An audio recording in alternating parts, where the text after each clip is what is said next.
life oftentimes looks very different and turns out differently than we expect. How many of you would say that's been your experience in life, that life hasn't always worked out the way you thought it would? And it certainly didn't work out for a guy named Larry Walters. I don't know if you've ever heard this story, but it's absolutely crazy.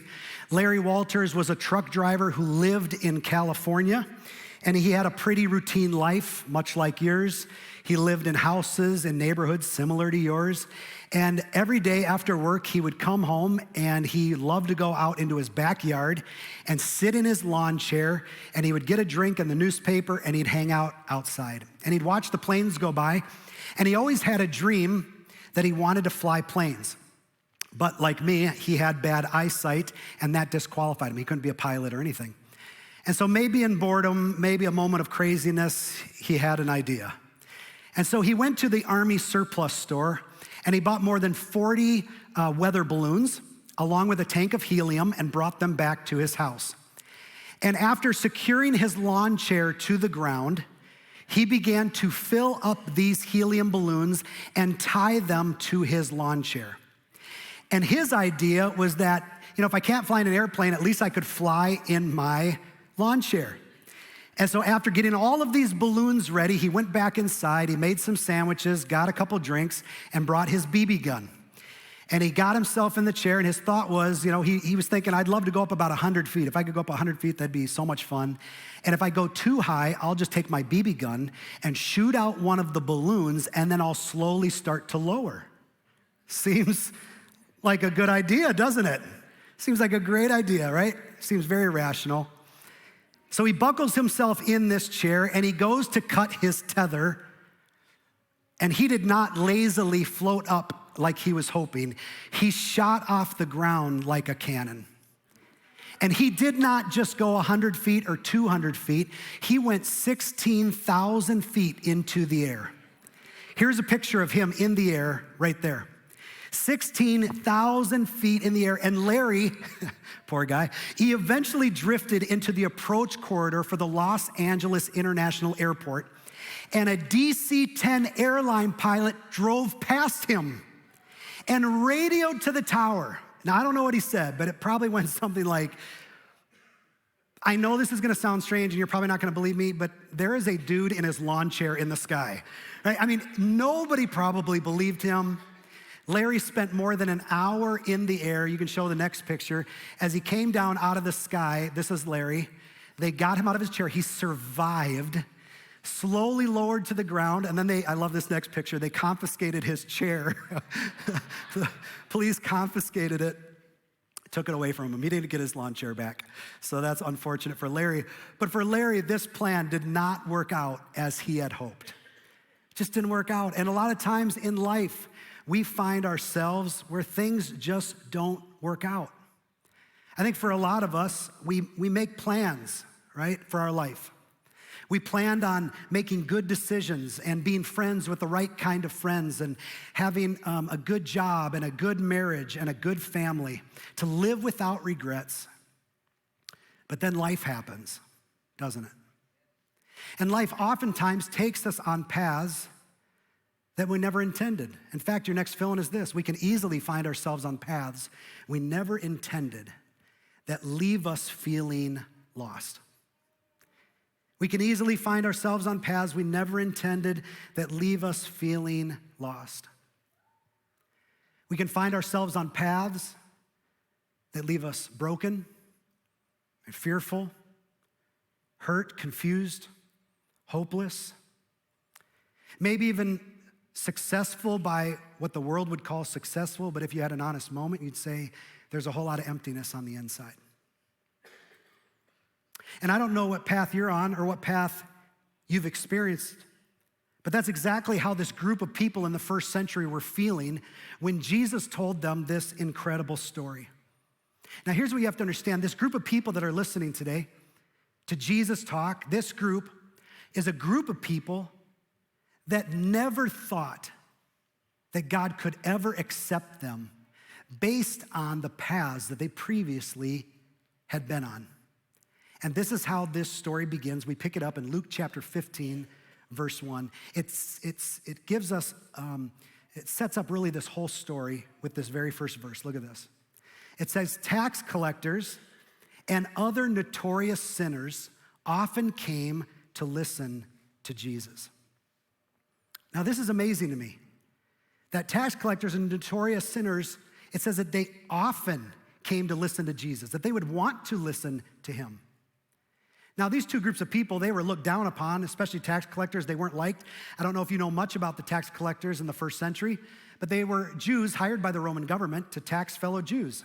And so they would roll up, right, in their, all this glitz and glamour, right? Their Rolls Royce, their Range Rover decked out. They'd pull up to your car and they'd collect taxes. And then on top of that, they would collect, AKA steal, any amount they wanted over it for themselves.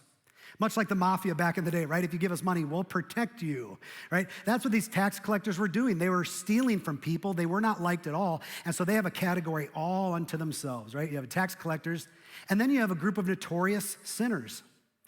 Now, this could have been people that everybody knew were bad people, right? Could have been adulterers, could have been prostitutes, could have been liars, could have been thieves, could have been Packer fans. We don't know all who made up this group. Boy, am I glad I didn't have to eat my words from last week. I'm telling you what a dominant win by the Vikings. I mean, that was so great. Made me so happy. And so you have the tax collectors and you have the notorious sinners. And here's what's amazing, your next fill-in, that people who are nothing like Jesus liked Jesus. You find that fascinating? People who were nothing like Jesus. That's what Luke 15:1 tells us, that they often came to hang out with Jesus and talk with him. People who are nothing like Jesus, and Jesus liked those who were nothing like him. It's interesting to me that those that society would say were the furthest from God were the ones who lined up consistently to hear from Jesus. And I think it tells us how incredibly inviting Jesus is to people no matter what path you've been on. And then verse 2 tells us a little bit more about who is gathered here to listen to this story that Jesus is about to tell. And in verse 2 it says this, the fact that the notorious sinners and the tax collectors were there, this made the Pharisees, who were religious leaders, and teachers of religious law complain that Jesus was associating with such sinful people, even eating with them. So not only in this crowd you have the tax collectors and the sinners, you also have the religious people. The people who thought they had it all together, and they were upset that Jesus would even want or welcome these kinds of people to hang out with him. Not only did he teach them, but he actually ate with them. He had meals with them. And the religious people were kind of having a fit. They were saying, Jesus, if you should be hanging out with anybody, it should be us. We're the religious people. We've figured this thing out. We're so much better than these other people. And if nothing else, Jesus, you should at least be yelling at them about how to get their life together, about how to jump through the right hoops and check the right boxes so that you'll finally accept them. And if you're here today or you're watching online and you've ever had a similar experience with religious people, I'm sorry. And Jesus is too. And it's why in the midst of this tension between the groups that Jesus begins to tell a parable. He tells a made-up story to get his point across. A made-up story to illustrate and speak to both groups of people about what God is like if you are on the wrong path. Let me ask you this question before I tell this story. How do you think God responds to people who are not on his path? How do you think God responds to people who have maybe even deliberately chosen wrong paths and have gotten themselves into a world of hurt? Well, the story is about to illustrate exactly how God responds. And so we pick it up in verse 11. Jesus tells a story. He said there was a man who had 2 sons. And the younger told his father, I want my share of your estate now before you die. So his father agreed to divide his wealth between his sons. Now, this is a crazy start to this story, because here you have a kid who's barely out of high school, and he goes to his father and says, Dad, I know you're not dead yet, but let's pretend you are. And I want all my inheritance. I want my money right now so I can go live my life how I want to. And crazier yet, the dad agrees to it. The dad's like, okay, son. Now listen, this father is probably nicer than me, but if one of my kids came to me and said, Dad, I want my inheritance now, kind of wish you were dead, I'd be like, don't let the door hit you where the good Lord split you. Get right out that door, right? No, we are not having this conversation, but this dad agrees. He says, okay, I'm gonna give you the money. Verse 13, a few days later, this younger son packed all of his belongings up and moved to a distant land. And there he wasted all of his money in wild living. So just let your imaginations run wild there. And about the time his money ran out, a great famine swept over the land and he began to starve. He persuaded a local farmer to hire him, and the man sent him into his fields to feed the pigs. The young man became so hungry that even the pods he was feeding the pigs looked good to him. But no one gave him anything. So here was this young man. I mean, he thought that he was gonna be on a path of excitement, and it was for a while, right? He spent his days playing NBA 2K all day, starting his YouTube channel, right? Living with his girlfriend, eating Taco Bell every day, riding his BMX bike everywhere. I mean, he was living the life, and then it was over. And he never stopped to ask himself this question: what do I do if my plan doesn't work out? I mean, this path that I thought would get me exactly where I wanted to go, if I arrive at the wrong destination, what do I do then? What do I do if this plan doesn't work out? And he finds himself somewhere he never thought he'd find himself: feeding slop to pigs. It was the lowest he had ever felt in his life. Now, while you might not be able to identify with the whole feeding pigs part, unless you grew up on a farm, maybe you can identify with being on a path in life that didn't work out. Maybe you can identify and relate to being at a low point in your life and wondering, how am I gonna get out of this? This is exactly where this son was at. Or maybe you can relate to the son in this way, that in some ways you're running from some things as well. Maybe you're running from your past. Maybe you're running from your parents. Maybe you're running from responsibility. Maybe you're running from your marriage. Maybe you've been running from God for a while. And if those paths are working out for you, keep down those paths. But if they're not working out, it's time to change paths. And it's exactly what this son decided. Look at this in verse 17. He said, when he finally came to his, what's that word? Senses.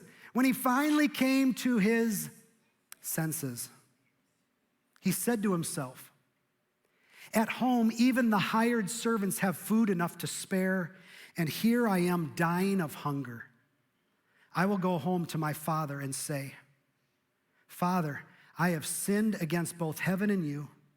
I am no longer worthy to be called your son. Please take me on as a hired servant. So he began his journey home to his father. And while he's walking down the road, he's reviewing his 3-point plan. He's like, I know if I can just tell my dad these 3 things, this might get me back on the property. So he's reviewing. Number 1, Dad, I've sinned against you in heaven. That was his first point. I've sinned against you. I know that I've screwed my life up. I know that when I left, I broke our relationship. I know that I hurt God. And so I recognize I've sinned. Secondly, his second point, I'm no longer worthy to be called your son. I mean, after all, like when you asked for your inheritance earlier, pretty much saying, go ahead and die, Dad. So that didn't end up well, right? The relationship is dead, and the son recognizes this. So he says, I know I've sinned against heaven and you. Number 2, I'm no longer worthy to be called your son. And number 3, if you'll take me back, I'm willing to be your servant. I'm willing to be your servant, Dad. I'm not asking for the way things used to be. I won't show up at the holidays and the family functions. I'll be your servant. I just want to be back on the property. And so he's walking down the road, and maybe he can see the estate in the distance, reviewing in his mind over and over again his 3 points that he's going to lay out to his dad to try to convince him. The thing is that he's probably filled with fear because he doesn't know how his dad's going to respond. Is his dad going to come at him with anger? Is his dad going to come at him with sarcasm and make fun of him? Is he going to see a door slam in his face? He has no idea how his plan is going to work out. Have you ever come up with a plan hoping it would work out and it turned out differently than you thought?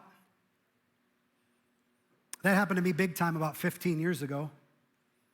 When I was a youth pastor, we took about 150 students to a weekend retreat. And so here we are at this retreat center, and at the retreat center, they had like a big hall where we held our services. And so we had a great plan for this opening night. From the very beginning, we had about 20 students who were like working on like a little skit, and our whole theme was like war. And so I had gotten some guns from guys at church and gotten blank bullets to put inside the guns. And our whole thought was that while this was going on, there would be, while this opening's going on, there's people shooting, the guns, and never at anybody, but just in the air. And so it'd make it feel really realistic. And so all the kids, their attention would just be this. And so we kick off this service, and it begins, and it's going great. The kids that are in the skit are doing great. And the guns are firing, and the kids, they just can't believe it. It's like a real fight scene. It was just incredible. And after that, we did like another opening, and they started some music. And just then, one of my leaders came to get me and said, you need to come outside really quick. You need to come outside. You need to come outside. And I was like, what's going on? They said, just come outside. So I came outside, and when I walked outside the door, I saw a patrol car there with his lights on. And a police officer was standing there. And in the distance, I could see 10 squad cars, full sirens and lights, driving as fast as they could to the retreat center. And it was one of those oh crap moments. Have you ever had one of those? Swallowed really hard. And he's like, now they own tons of acres of land, but a neighbor over a couple acres had just gotten home and was unloading groceries when she heard gunshots from the retreat center, called the police. And this is right after like a mass shooting had happened. And so like police were coming, guns ablaze, and they didn't know what they were walking into.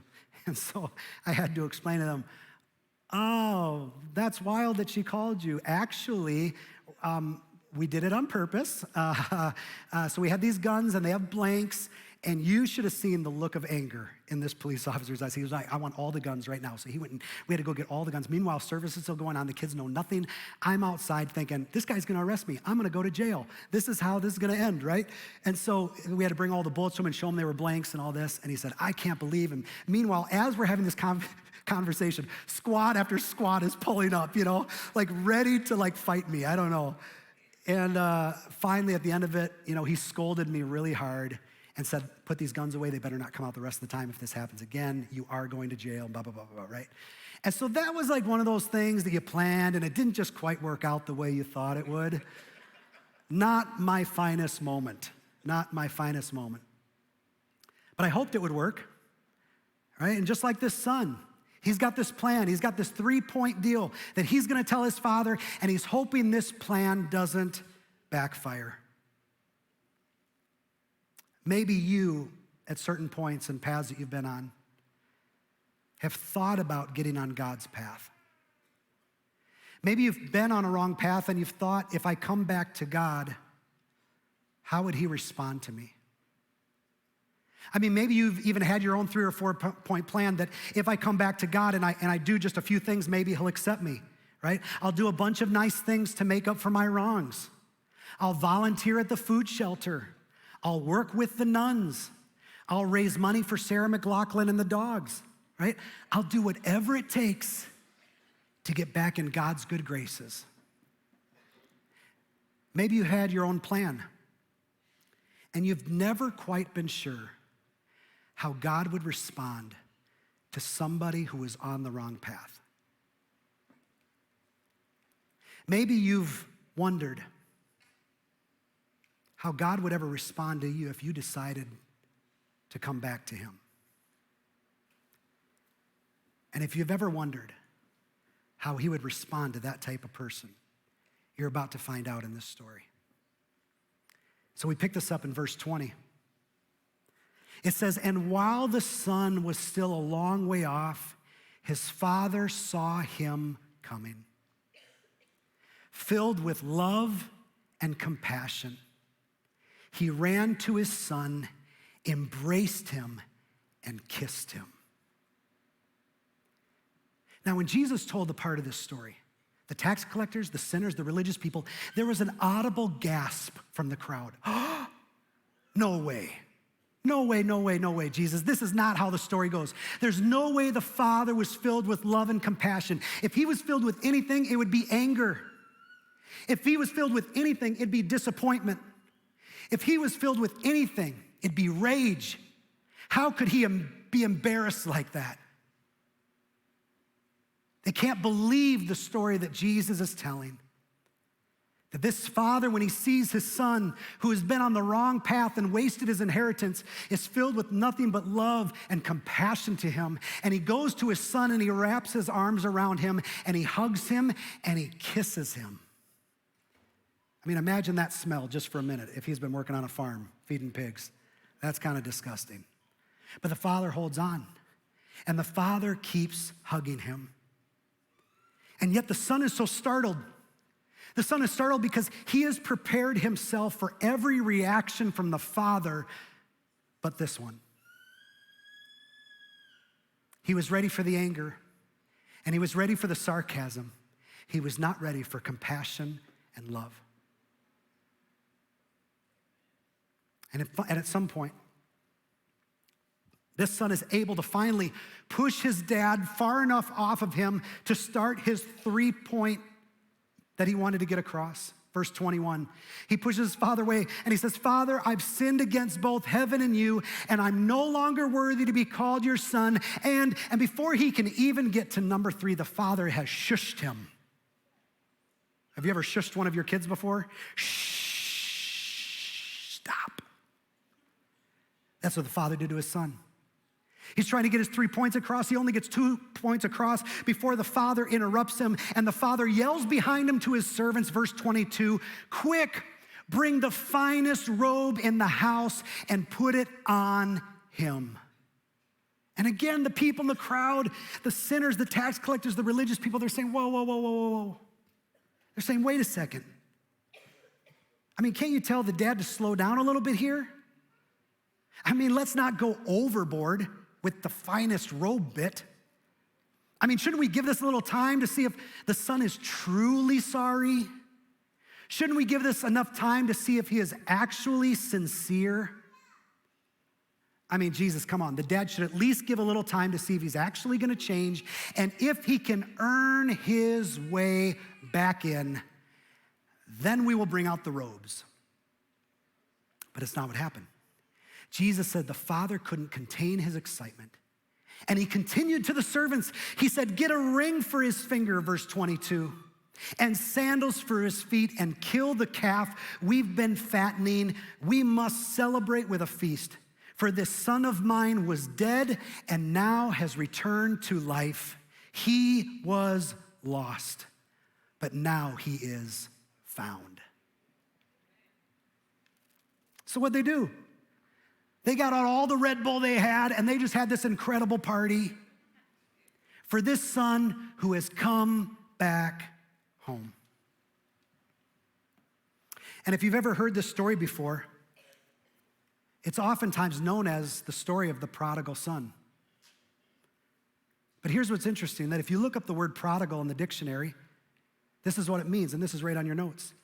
Prodigal means excessive and lavish, extravagant and uncontrolled. Excessive and lavish, extravagant and uncontrolled. And I think we could all agree to some point that the son was excessive and lavish in his wild lifestyle. But who is the most excessive and lavish in this story? I would argue it was the father. It was the father who was lavish in his love and excessive in his acceptance back home. And that's why you see this story is really not the story of the prodigal son. Luke 15, your next fill-in, is really the story of a prodigal father. A prodigal father, a father that was excessive and lavish in his love. Now, I don't know what kind of father you had growing up. And maybe you had a really good one. But if you had a father who was excessive in anger or rage, it's kind of hard for you to wrap your mind around the fact that there might be a God in heaven who isn't that way with you. Maybe you had a dad who was excessive in his absences or lack of love. Maybe he was excessive in his indifference towards you. He was living his life, you're living your life, and he didn't want to bother. And so I don't know what picture you have of God in heaven, but here's the truth I want to tell you, your last fill-in. That God in heaven, he's a heavenly Father who is excessive in mercy, grace, compassion, and forgiveness. He's excessive. And he's eager to throw a party for you. He's eager to throw a party for anybody who'd be willing to get off their path and get on his. For anybody who, like the son, would come to their senses and say, the direction I've been going isn't going to lead me where I want to go. I need to get on a different path. He's waiting for you to come home, looking on the horizon, waiting, just like the father was for that son. Now you might be thinking like the son, I don't deserve that. Ryan, if you only knew what my past looked like, if you knew what path I was even currently on, I don't deserve that kind of compassion. I don't deserve that kind of grace. I don't deserve that kind of forgiveness. And you'd be exactly right. None of us deserve it. And it's why the religious leaders, even as they heard Jesus say this, they were looking across at the tax collectors and the notorious sinners as Jesus explains how God views the people who are not on his path. And the religious people were saying, no way. God, come on, that's way too easy, too unfair. You can't just accept them back that easy. Because in their minds, they were superior to the tax collectors and the sinners. But the truth is this. Sorry, this is your last fill-in. In God's kingdom, everyone gets more than they deserve. In God's kingdom, everyone gets more than they deserve. None of us deserve it. Right? It's why Paul summed it up. The Apostle Paul summed it up in this way in Romans 8:28, when he said, I am convinced, after all I've seen and all I've heard and all I've experienced, that nothing can ever separate us from God's love. He says, I'm convinced that nothing can ever separate us. And God is always looking for us to come back home, to come back to him. So maybe you're here and you're ready to run back to the Father. His arms are open wide. You say, how do I do that? Well, Scripture tells us that if we confess with our mouth, we believe in our heart that Jesus is forgiving us, that he rose from the dead, we'll be saved.